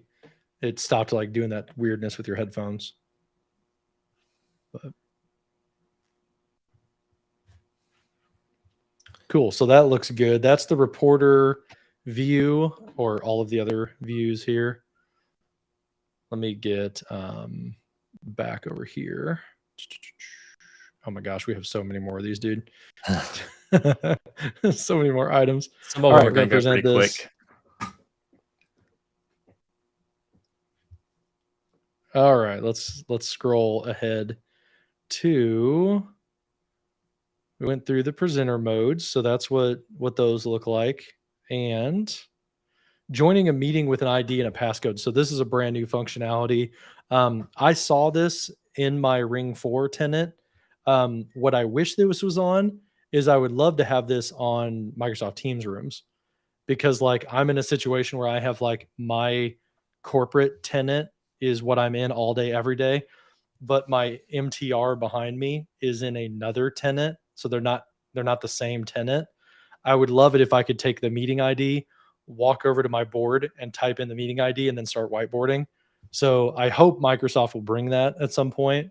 But this is helpful for you though.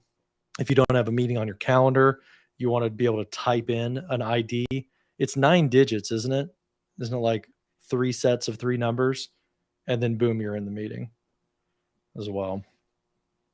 I think it's 9 numbers. Yeah, I'm not sure. Yeah. I do know they have this really neat website though. Microsoft created this when I was doing research on Join by ID. I came across this, and it's a Microsoft.com site where you can enter in the ID and the meeting passcode, and you can join the meeting. I would assume directly in the web Okay. right from there.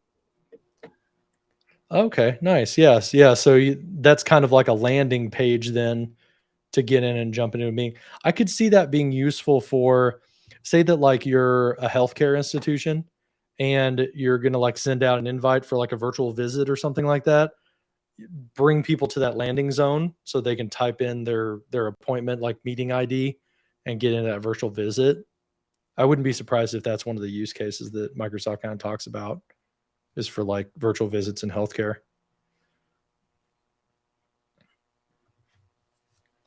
Yeah, I think that would be a good use case for it.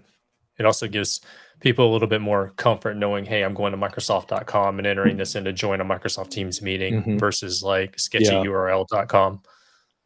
Yeah. Or interviews, job interviews. I could see that being something too, where like I'm nervous about like, does what mail provider does this candidate use? And is it going to be a proper meeting with the link go through and then they click on it and join the Teams meeting, have the job interview? If you have meeting ID and passcode, they jump to that page and they type it in, then, to be honest, it's just how other meeting platforms have worked for like a decade. You can type in a number and join a meeting. Easy. But yeah, job interviews might be another use case where you might find this useful. Cool. Up next, getting into public preview features. So we talked about like one thing that was in public preview, which is the ability to force everybody into together mode. So what else do we have on the list for public preview? One of them is Excel Live. Do I have this now? I think I did. When I go in here to the share tray, no, don't update driver. I can annotate my screen, but down here it's in preview right now, but you see Excel Live. So this is the ability to share an Excel spreadsheet the way that you share a PowerPoint presentation, and then both of us can like work in the spreadsheet at the same time without having to like send a link to it in the chat through OneDrive and then people open it and you're doing co-authoring. It's a little bit more seamless, where like if they don't have Excel open, if they don't have the file open, share it using Excel Live, and then now they can help out with the spreadsheet, and you can work together on it rather than having to like go out of the meeting to get them access to the file, if that makes sense. So I don't have the ability to demo this because I don't have a spreadsheet, Andy.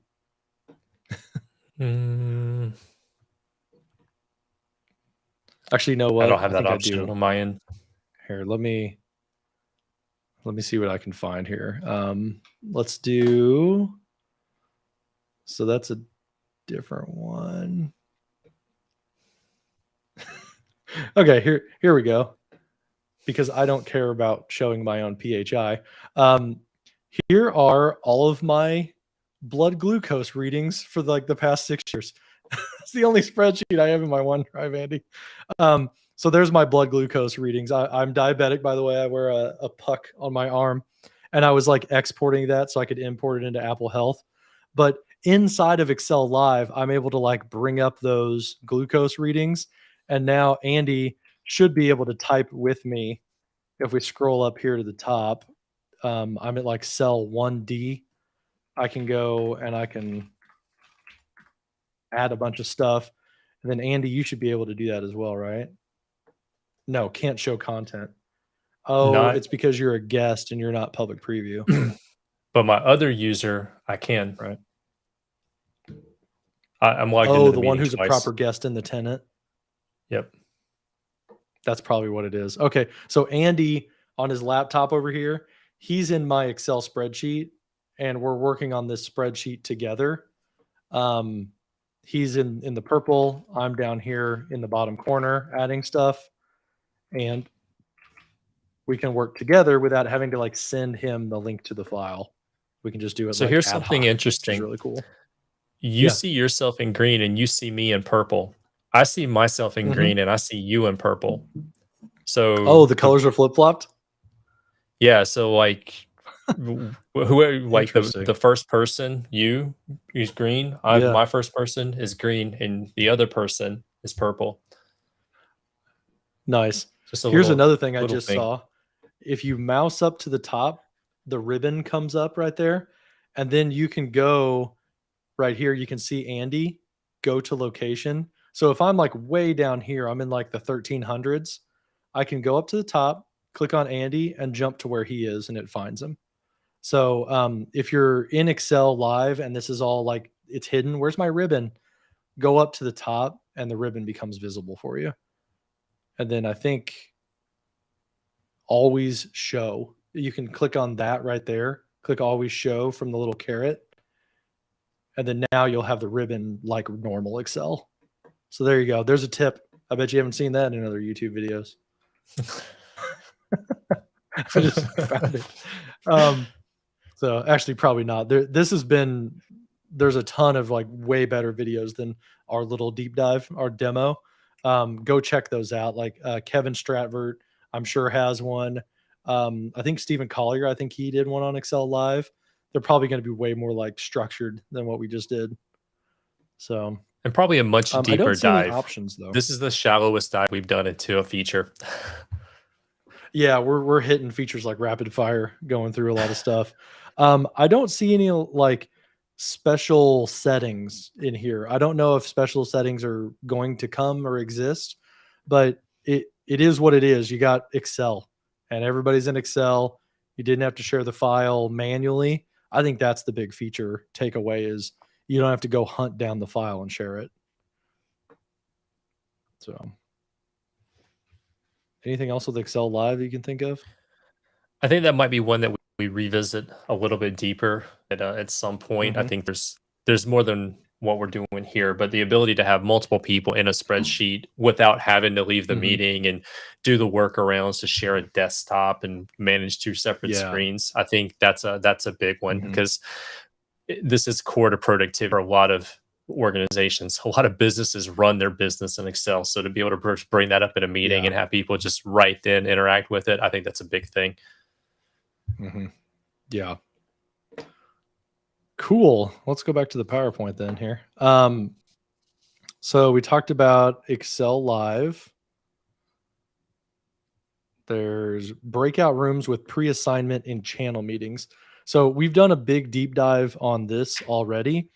So I don't know if we should show it. I don't think there's really much to show because we've done that in another deep dive.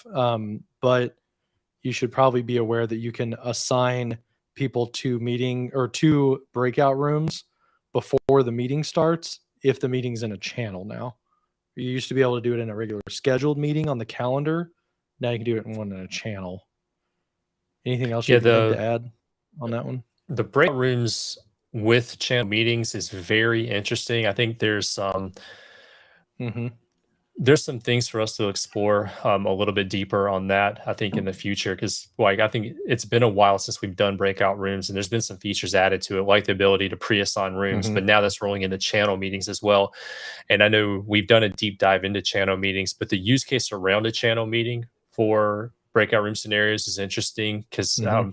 I would be interested in exploring and learning about what the guest experience would look like in a channel meeting with breakout rooms and Yeah. pre-assignment, what it's going to look like for people that are members of the team and have access to the channel. Can they go back and access the breakout room after the meeting's over? Hmm. There's some interesting things I think to explore with that, but I haven't really wrapped my head around using channel meetings and then extending into breakout rooms for some meeting types and some processes. So that one's really interesting. We might want to circle back to that at some point in Hmm. the future. Yeah, might be like worthy of a deep dive in and of itself. Yeah, We could definitely figure out stuff to talk about there. you know, like we can break it. that's what I love about doing these. We just go like layer by layer into something and try to like squeeze as much as we can out of it. Um, so the next one is the Adobe Acrobat default PDF handler. Do you have more detail on this? I saw a screenshot about it, but I don't know enough about it to like where do you set this at? Is it like in the team settings or anything like that? That's a Or is it good just one. I can't remember. default? We Let's go talked into my about team that. settings and see. Admittedly, this is one we needed to dive research a little bit more. Yeah. I was thinking it might be in this like file open preference thing, but it's not in that location. So we might have to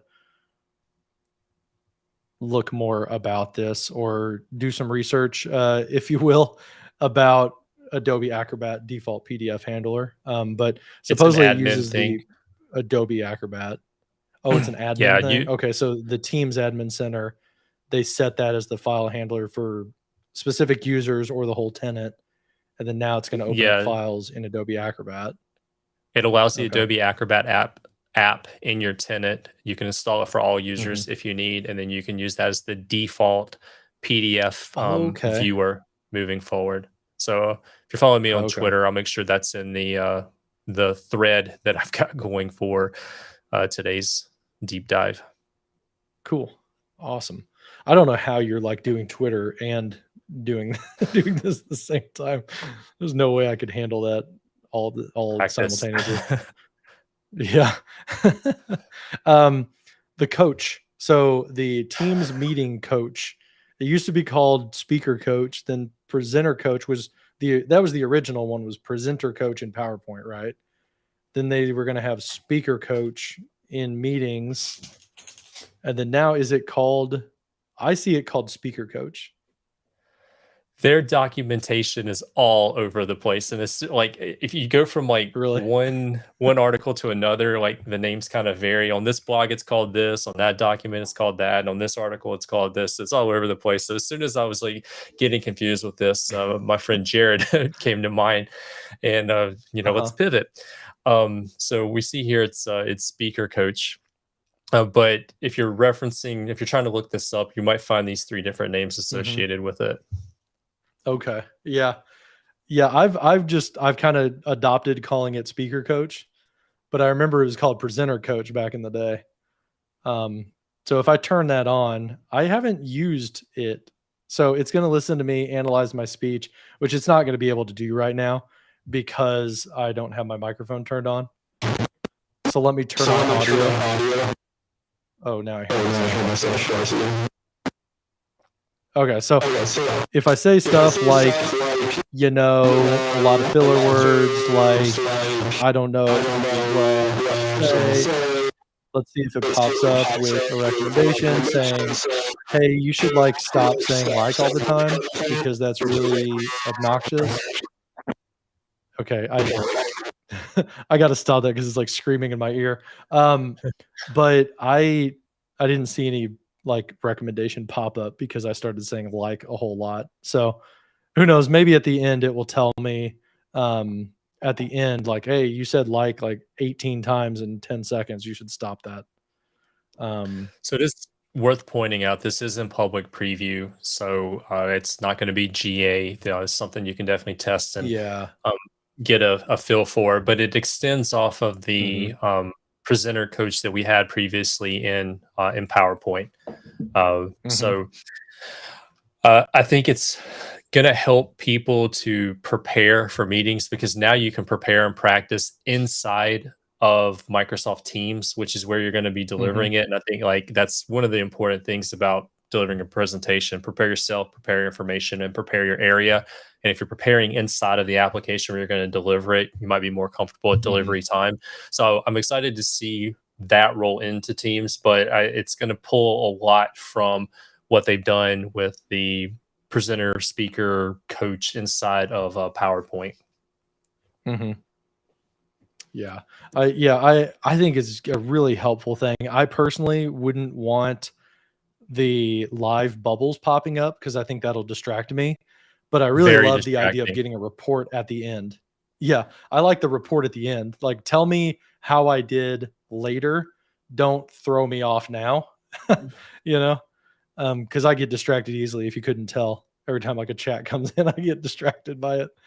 So, I do like the um, pacing stuff, like the pop-up with the pacing, like tell me, the average words yeah, per to minute. slow Tell me down or you're a speed little up. fast. I do like that. That is kind of helpful.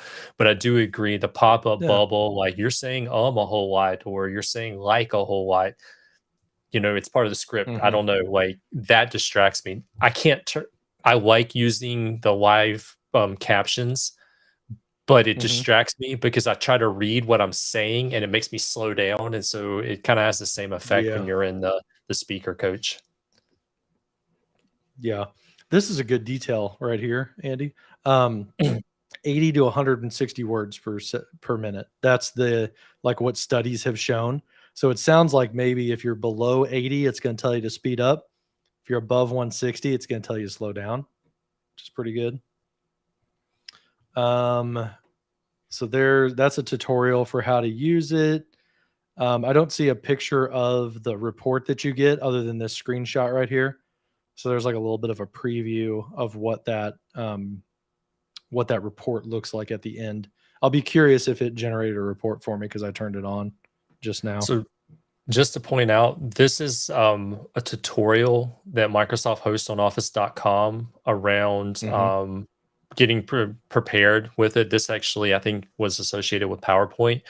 But I threw that in because that Okay. dashboard just kinda gives you a heads up what it's gonna look like, but it, just kind Yeah. of gives you some, information. The dashboard for Speaker Coach and Teams looks a little different. If you pull up my screen, I've got it here. Looks like. Okay. Oh no. Why did that get really big? There we There we go. go. Sorry about that. Yeah, so this is what the public preview, blog post says that, the dashboard's actually gonna look like, inside of, Hmm. Teams. Yeah. And there's a pretty thorough article to walk you through the public preview option. I think this might be something that we could also deep dive into a little bit more later on, but I'll make sure that we get this out there for anybody following along on the social medias. Yeah. Okay. So the last thing to talk about is before we go into Ignite predictions is annotations in Teams are in public preview. You saw whenever I clicked the share button, it told me, "Hey, you can annotate your screen." That's available if you share your screen. You can turn on annotations. We did an entire deep dive on this. I think it was in June, maybe, Mhm. where we went into the annotations and like really did a lot to talk about annotations. So check that out on this channel. Go back in time, like 2 or 3 months, and you'll see our one about annotations. I don't think there's anything new in annotations, is there? Since we did our Not y- deep dive, no. not yet. Okay. All right. So let's get into Ignite predictions in the last 15 minutes that we've got here. Um, Andy and I, we thought it'd be fun to end this out with like what we think is going to come at Ignite. It's important to point out that we we are MVPs, so we have an NDA with Microsoft, but I Scouts honor. I have not seen any Ignite preview stuff yet. I don't know what's coming at Ignite, and we've like bounced off of each other, and we're not divulging any kind of like, NDA information. But each of us picked out a couple of predictions that we expect to see at Ignite here. I think it's like 2.5 weeks away. So, you want me to start off, Andy, Yeah, with go mine? for it. All right, I'm going to jump in. I've got 3 predictions that I think we're going to see at Ignite this year. The first one is I think we're going to see a lot about mesh. I've been seeing like some like stirring in the community about mesh over the past like week or two. There actually was a Metaverse One conference. This is put on by like several friends of ours in the UK, and Finland, I think. So out of Europe, these guys, they put on. It used to be called Teams Nation. Now it's called Metaverse One. So look it up if you've never heard of it before. They had their first conference like 2 weeks ago, and Pune Kaufman did one of the keynotes there, and she was talking a lot about what mesh and Teams is going to look like. The stuff kind of rehashing like what had already been announced, talking about avatars and stuff. But then she ended with, we got a lot of exciting stuff at Ignite. Stay tuned. Like, kind of like saying, hey, come check us out at Ignite. So my prediction is I think they're going to talk a lot about mesh and give us an update on where the heck it is. Because to be honest, everybody, they made a big splash. They got their wording out there and marketing out there, and then nothing happened. And like we all were like, okay, you said first half of 2022. We're past the first half of 2022. Where is it at? So I'm expecting we're going to get an update on there. If I had to make a prediction, I want to be a little bit more specific. I think they're going to announce avatars would be public preview. I'm going to guess that they'll hit public preview in November. So hold me to that. If we keep score next month, we need to look back and say, John said that they were going to do avatars in November in preview, because that's my prediction. I think they're going to do avatars general availability at the end of the year. So that's my prediction on timing. My prediction on the other parts of mesh, which is immersive meetings and drop-in spaces, the stuff that was announced at Build, I think we're not going to get any new timelines on those 2 features. I think they're going to push it out to 2023. Maybe they'll give us like a coming in spring or coming in summer type of a deal, but I think they'll probably get specific about when avatars are coming. So I hope I'm wrong. I hope they just unleash everything and we can just get on with mesh and doing metaverse stuff. But my guess is by the end of the year, I expect we'll have avatars. My second one is Clipchamp. So Clipchamp, if you remember, maybe about a year ago, got purchased by Microsoft. And then it's another one of those things where like they put out some press releases, some information blogs, and then we haven't heard anything about Clipchamp. My prediction is I think that they're going to announce some type of detailed integration with Microsoft Stream. And again, I haven't heard of any like stuff, but I would guess that Stream will probably say something about like editing video in Stream 2.0 and in Stream on SharePoint. That's my hope. I think the driver behind this would be that like I think Stream 2.0 needs a little bit of extra like sparkle or a little bit of extra like thing to excite people about getting over to the new Stream and getting away from Stream Classic. So the thing that I think would be exciting enough to get people to jump over is I think it would be Clipchamp if they integrated Clipchamp. So my prediction is I think that everybody would get basic Clipchamp with E3 and above. So E3 and E5, basic Clipchamp, you can do, like editing your videos inside of SharePoint, stuff like that. I think that if you want to do assets and like stock video and stock music, that'll be like an extra SKU or some kind of premium whatever. So that's my prediction. I think they're going to talk about Clipchamp. I think you're going to get some of it with your existing licenses, and I think you're going to have to pay a premium to get like even more. So, then the third one that I've got, Andy, is Webinars 2.0. I think they're going to detail what they talked about in July.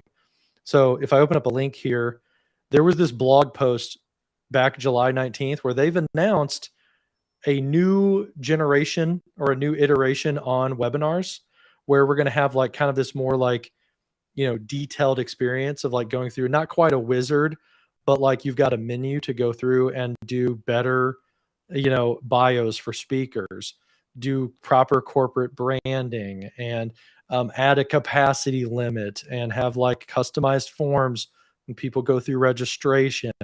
So I think we're probably going to get live demo of this at Ignite. So that's my expectation. Webinars 2.0. I think they're going to show it off. And my prediction is going to be that it'll be coming in spring 2023 is what they'll probably advertise. My hope, I don't know, this is part of my prediction, but my hope is I think we're going to see some type of like privacy features. So like the ability for people to not see each other in the meeting, like hide the participant pane. I've seen people scream about that enough and ask for that feature. I hope Microsoft's going to do it. And then the other thing that I hope that they're going to add is the ability to schedule a series of webinars. Like make a page that has multiple webinars on it, so people could sign up for one or more webinars if they want to, or pick from a list of upcoming classes. That's the other thing that I've heard people, saying that they want. Like probably the second most popular feature request out there. So those are mine, Andy. I think those are the three things that we're going to see at Ignite. What do you got, man? Can Let me you show your screen. re-upload the deck? Oh, the slide deck? Yeah, sure, man. Yeah, I made an update to the slide. Okay. Yeah, let me jump over there. Let me or I can just present bring it up here. I can just bring it up on my screen here. This will work too. That's all right, dude. Yeah, go ahead. All right. So first and foremost, I was going to say there's probably going to be some huge announcements around Viva. I stole your thunder. But yeah, man, like they totally. So if you aren't aware, on I think Thursday, September 22nd, Microsoft made a ton of announcements around Microsoft Viva, a couple of new product lines associated with that, and a number of new features and some enhancements to some of the stuff that they already had. So I was going to say you're probably going to see some stuff around Viva, but that was already announced. So I'm just going to move on. Avatars. So you mentioned avatars as part of Mesh, and I've been thinking a lot about this recently. I think we're going to see avatars in meetings. Like, I don't know if we're going to go fully into the 3D kind of all space VR type view meeting, but I think what you're going to see is implementation of avatars to represent a person during a meeting versus maybe them having their camera on. I think that's the next logical step for this hybrid world that we're in. Not everybody's comfortable being in a camera, but if they had an avatar to represent and or express themselves as part of the meeting, that would go a long way toward moving into kind of the mesh-based 3D avatar world. So I think that's the next step. Yeah. That being said, if I'm giving a wish list, what I would really like to see is what Apple has done with the memojis in the iOS system, or the Apple system. You can create an emoji of yourself and it's animated. So like you can use it for FaceTime. But I've also noticed recently in the Mac world, Apple world, that when you go to log in to your desktop or your MacBook, that emoji is there watching you type your password in. And if you don't type it in fast enough, it falls asleep. Or if you get it wrong, it's like shocked. And if you get it right, it smiles. Like it interacts with you, which I think is really cool. That's pretty cool. I would like to see like an animated avatar that, is me, or represents me, or how I choose to present myself, but also with some animation or some facial expressions or reactions. I think that would be really cool. So avatars is where I think something that we might see. Okay. Video features. So you mentioned the Clip Champ. I think we're going to see more some announcements around video features, not so much in maybe the Clipchamp acquisition, but the Scene Studio is really what solidified this in my mind. I think Mhm. we're going to see, like in Teams, the ability to do things like more custom layouts when you're doing, like we're doing here in Restream, with the two separate feeds and then the content. I Mhm. optimistically am hoping that we're going to see more about video features where I can control the layout in a Teams meeting, where I can control the camera feeds that are present on the screen, the position of those feeds, the background image associated with that. I would That'd be like to great. see Yeah. more from video feeds. Like maybe I have a couple of executives on a meeting, I'm feeding them into a town hall meeting that's then being broadcast out, and so like they can kind of have that as like a background experience. Like I'm really thinking about the Mhm. next evolution of like live events and that. But I think pulling from some of what you get from like the open source tools like OBS, being able to do custom layouts and custom feeds in and out of a meeting, I would love to see some of that. And I'm hoping that we will see some of Yeah. those things announced at Ignite, around um, Teams and video features. Okay. More Teams and SharePoint integration. So I come from the SharePoint world. That's where I spent the better part of the last 15 years. And what I want to see, and I'm hoping that we're going to get some announcements around this, is more of Mhm. SharePoint integration into Teams. There's some subtle things, some little things that you might not have noticed. Like if you go to the Files tab in a Microsoft team, let me see. Here, like you now have the ability to like Mhm. customize columns in the default document library that your team is built on top of. You almost have like the full fidelity of a SharePoint document library directly inside of Teams, which is great. Now I can start doing some of the things that I've been doing for the last 15 years, metadata and tagging and organizing information. What I would like to see is more integration, such as when I go to tab something in, like I would like to be Mhm. able to tab in a SharePoint site page with web parts and make that the default whenever you visit the channel versus the post tab. Yeah. Like they have some of that in Teams EDU. It's kind of a homepage that you can for your team classroom. I would love to Mhm. see more of that come over into the the enterprise side of Teams. So I'm hoping for more Teams and SharePoint integration, so that I can do Yeah. more SharePoint like stuff in Teams and continue to add value to the teams that I already have. So I'm hoping there's going to be some announcements around that.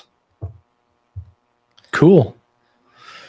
Well, that sounds good. I think what we want to do. The idea is we've got our predictions out there. Um, We put them we're on the board. Yeah, maybe we'll soon find out if we're right or not. The next deep dive we do, so at the end of October, we're going to do a deep dive where the focus is going to be on deep diving into some Ignite features. Everybody's going to talk about what was announced at Ignite. I want to pick like a very small amount, maybe one or two items, and let's go way deep into it. So we're going to do that as like the theme, but we want to start out our next live stream with how we did with our predictions and see if we guessed right or not. It'll be fun to see. So, sound good, Andy? Yes, absolutely. So Cool. I know I would be interested to see what some of your predictions are going to be. So comments here on YouTube, let us know on social media Yeah. what you think we might be seeing at Ignite, and I'm interested to see what the community thinks that Yep. we're going to learn about Yeah. in the Right next couple of now weeks. and over the next month, if you're watching this on demand, put your Ignite predictions in the chat, put them in the comment section on LinkedIn and YouTube, and we'll scroll through your comments as well and see, who guessed right. And then we'll check and see if any of those people work at Microsoft, if they leaked.